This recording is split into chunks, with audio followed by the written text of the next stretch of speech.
संगवारी तोर बिराजे फुलवारी तोर बिना और मुश्किल होगे जीना संगवारी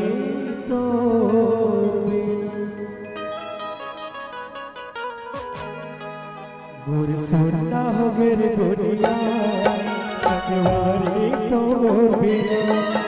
गुर सुनता हो मेरी दुनिया संगवारी तोर बिना संगवारी तोर बिना रे फुलवारी तोर बिना संगवारी तोर बिना रे फुलवारी तोर बिना गुर मुश्किल हो गए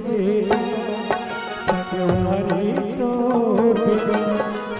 सुनना रे दुनिया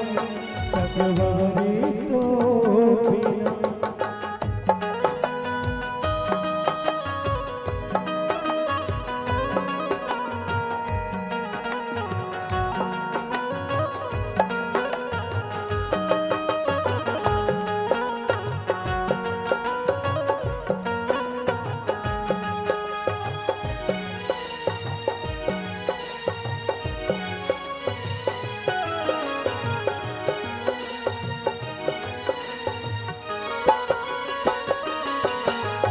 हसत खेलत मोर दुनिया रानी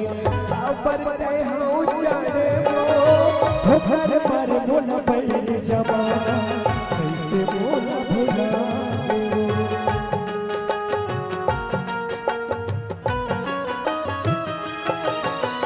हसत खेलत मोर दुनिया रानी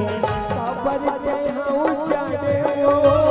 घर पर बोल झुल जमाना कैसे बोला भुला संगवारी तोर बिना रे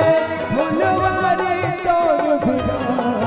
संगवारी तोर बिना रे फुलवारी तोर बिना मुश्किल हो गए संगवारी तोर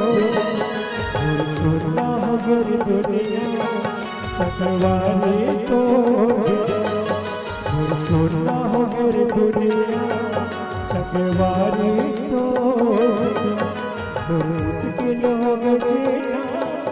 संगवारी तो। एक छोटी सी श्रद्धांजलि हमारे अर्पण परिवार की ओर से बड़े भैया प्रेम आनंद चौहान जी ना जहाँ भी रहे उनका आत्मा परमात्मा के शरण में रहे और परमात्मा पर हृदय से लगा के रखे। चलिए।